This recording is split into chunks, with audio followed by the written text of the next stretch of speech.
Өфіле ядысы Мөнир Кунафиндан СФО «Я вышел из боя живым» деп аталған китабының исем тойы өтті. Хауымхағыз. Эфирда интервью тапшыруы студияла Гүлсімә Эштанова. Яңы китап тұрағында оның авторы Шәйт Құдайбердин исеміндегі Республика премия лауреаты Ағыды журналының баш мұхаррері Мөнир Кунафинна һөйләшә. Бит хауымхағыз. Хауымхағыз. Шулай итеп, һеҙҙең ҡулығыҙҙа Мәскәүҙең нәшриәттәренең береһендә сыҡҡан китап. Ниндәй тойғо ул Мәскәү нәшриәтендә сыҡҡан китапты ҡулда тотоу? Язусы өсөн һәр китап бер төр шатлыклы күренеш, әлбәттә. Һөйөнөп кабул иттем Мәскәүгә сыҡҡас. Унан бигерәк был махсус операция биләмәһенә барып яҙған китап булараҡ, унда беҙҙең Башҡортостан яугирҙәре, беҙҙең Башҡортостан батальондағы хәлдәр, уларҙың кисерештәре булыуы менән миңә ҡәҙерле. Мин үҙемдең яҡташтарымды шулай Рәсәй кимәлендәге нәшриәттә күрһәтә алыуым менән бик шатмын. Шулай миңә ул ҡәҙерле. Ғөмүмән, беҙҙең башҡорт яҙыусыларының Мәскәү нәшриәтендә инде күптән сыҡҡаны юҡ дип әйтһәк тә була. Нисек һеҙгә сыҡтылар? Мәскәүҙә беҙҙекеләр һуңғы йылдарҙа мына мин иҫләүемсә Флүр Ғәлимовтың китабы сыҡты. Шунан һуң Әмир Әминовтың китабы сыҡты. Нәшриәттәрен белмәйем. Был Айысты тигән нәшриәт. Был Рәсәйҙәге иң крупный, иң ире 5 нәшриәт иҫәбенә керә инде. Улар беҙҙең шуны шатлыҡлы, улар үҙҙәре сыҡтылар миңә. Үҙҙәре тәҡдим сыҡтылар. Тәүге мәлдәҙерәк яуап бирмәй торҙом, сөнки хәҙер үҙҙәрен шәхси шундараҡ нәшриәттәр күп бит инде. Аҡса эшләре өсөн тәҡдим ителәр. Шуңа белмәйерәк тәүләшәм торҙом. Унан аңлап ҡалдым. Үҙҙәрен Айысты тураһында мәғлүмәт биргәс, улар баҡһаң, Дарина Дворникова тигән беҙҙең уларҙың мөхәррире була инде. Минең юлъяҙмаларҙы Билицкий просторы журналының сайтында уҡып ҡалғанда бер өлөшөн, был беренсе сәфәр тураһында һүҙ бара инде. Беренсе шуранан ул миңә шул яҙҙы бирҙе инде. Һеҙҙең тағы ла шундайыраҡ СВО тураһында әҫәрҙәрегеҙ юҡмы тип. Публицистика, минең бар ине бит инде. Фәнис тураһындағы нәмә бар ине. Очерк бар ине бит инде. Ошоның был юлъяҙмам бар ине. 13-нсе Тернасы тураһында нәмәм бар ине, ҡарап шуның. Шуларҙы ебәргәйнем. Улар улай та инде. Алар тәржемә ителгән. Тәржемә ителгән. Шуның мин был һөйләшеү июль айында булды үткән йыл. Мин шул ваҡытта икенсе сәфәрҙән ҡайтып ҡына тора инем. Һәм минең хәҙер тағы ла яҙасаҡмын бит инде. Шуның яҙып ебәрҙем. Әгәр дә көтһәгеҙ, октябрь айында мин икенсе юлъяҙмамдың һеҙгә тәҡдим итәсәкмен. Әгәр дә октябрь айын көтһәгеҙ, риза буласаҡмын динем инде. Былар октябрь айын көттөләр, сабыр ғына көттөләр, но ҡыҙыҡһынып торҙолар инде. Нисек эшегеҙ барамы тигән һымаҡ. Мин 4 октябрь тулы китабымды ебәрҙем. Икенсе юлъяҙманы ла. Һәм бына китап һеҙҙең ҡулығыҙҙа. Йәнә тамашасыларға күрһәтеп китәйек әле китапты. Менә шуны һәйбәт ул. Мин үҙем башҡорт телендә ижад бит инде. Минең шулай уҡ тәржемәселәремә ныҡ рәхмәтлемен. Беренсе юлъяҙманы Башинформдың баш мөхәррире Алик Фәйзевич Шакиров тәржемә итте.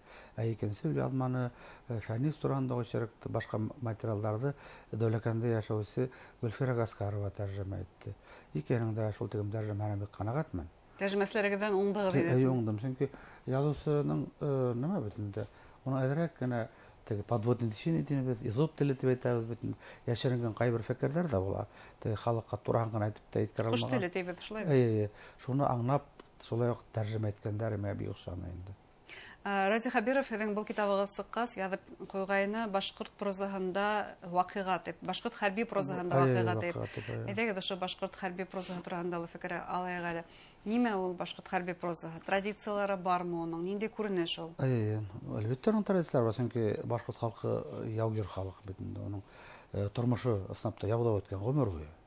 12-нсе йыл булһынмы, башҡа алда һуғыштары булһынмы, Бөйөк Ватан һуғышы булһынмы, әлеге был яҡынарала Афган һуғыштары булһынмы, беҙҙең әҙәбиәттә улар барыһы ла сағылыш тапты.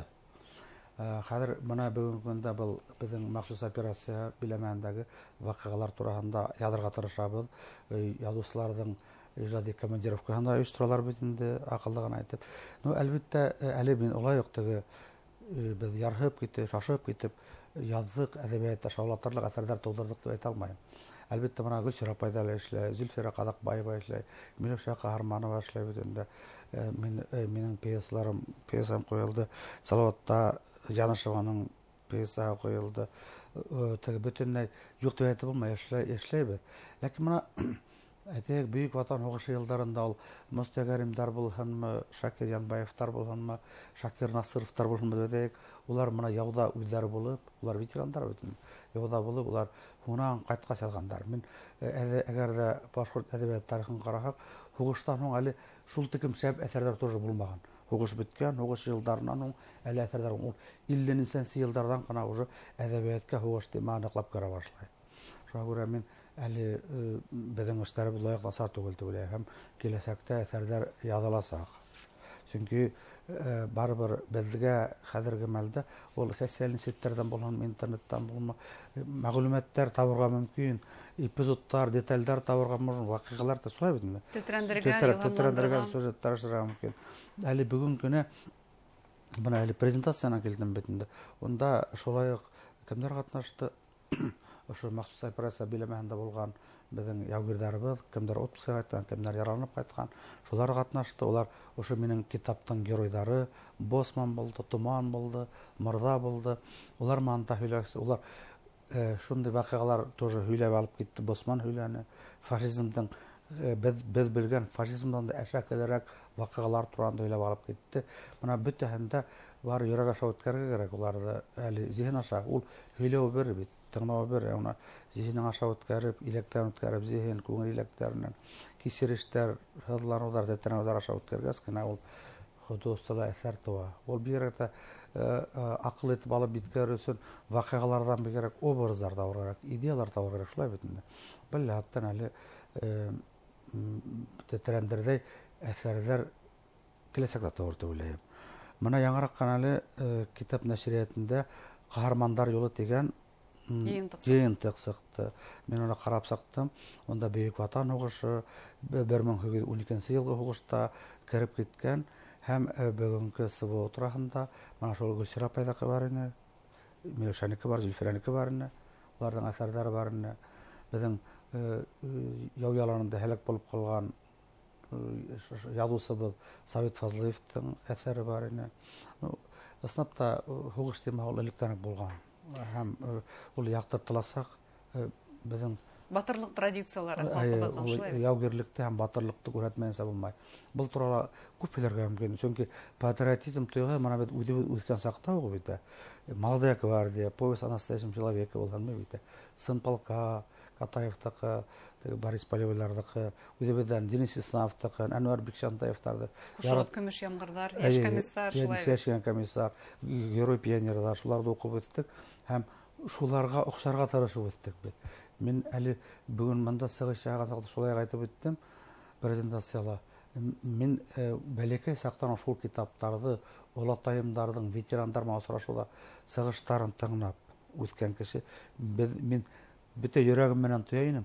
Без җиңелмәс халык, без шәп җегетләр, көсте җегетләр, көсте олатайларыбыз, герой олатай атайларыбызның җиңелмәс улдары дип үстек. Шулай бит. Җиңелмәс рух тәрбияләнә. Шулай тәрбияләнә.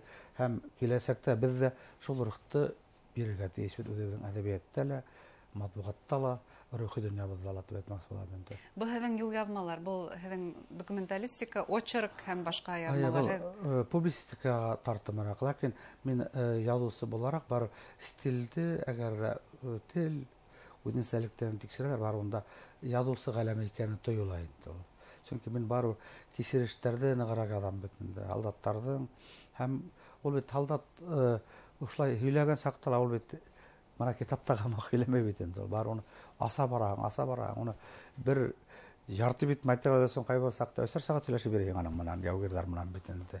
Ну, ағыттан уны асып алып китһәң, уның фекерҙәрен, тотош фәлсәфә асылалыр маған. Тотоя башлаһаң, мына уның образы асыла. Ысын җиде асҡат бит. Уның шул баҫалҡы йәшерен генә, өндәшмәҫ кенә йүгерттең нинди оло йөрәкле яугир икәнен тояһың. Әйтегеҙ әле, бына 30 майда 1 июньгәсә республикабыҙның баш ҡалаһында китап байрамы үтәсәк. Һәм бында күп кенә яңы китаптарҙың презентацияһы көтөлә. Бөгөн әлбиттә һеҙҙең китабығыҙҙың презентацияһы үтте. Ай. Шулай да был китап байрамында республиканың башка калаларынан, башка нөктәләреннән килгән кунактар танышырга мөмкинлек буласакмы? Мен был ошо китап байрамында биз киткес окшаны инде мына без хәзер өченчегә үткәрәбез. Ысын баганада зур безнең урухи байрамыбыз, матур байрам. Мен ел үзем мына гаилә менән барып башка уна китап хәйләп алабыз, елда китап алабыз, берсе меңлек китаптар алабыз, үзебезгә охшаган. Һәм онда бит башка сыралар да күп. Актерлар менә сырашырга мөмкин, язучылар менә сырашырга мөмкин. Иҗатчылар өчен осталык дәресләре, тәүге аралашу, һөйләшү, гомумән шул тиклем зур майдан. Башка язучылар шунда аралашып йөргән. Теге бер төрле күңел рух байрамы кинәне салам инде. Онда мөгаен был китап турында шулай күз булыр, чөнки без үзебезнең Изайский дом нәшрият йортыбыз Республика Башкортстан нәшрият йортының үзебезнең шулай урын буласы. Онда минең онда урын тәкъдим иттеләр. Килеп автограф алырга мөмкин, китапты сатып алырга мөмкин, минем һөйләшергә мөмкин инде.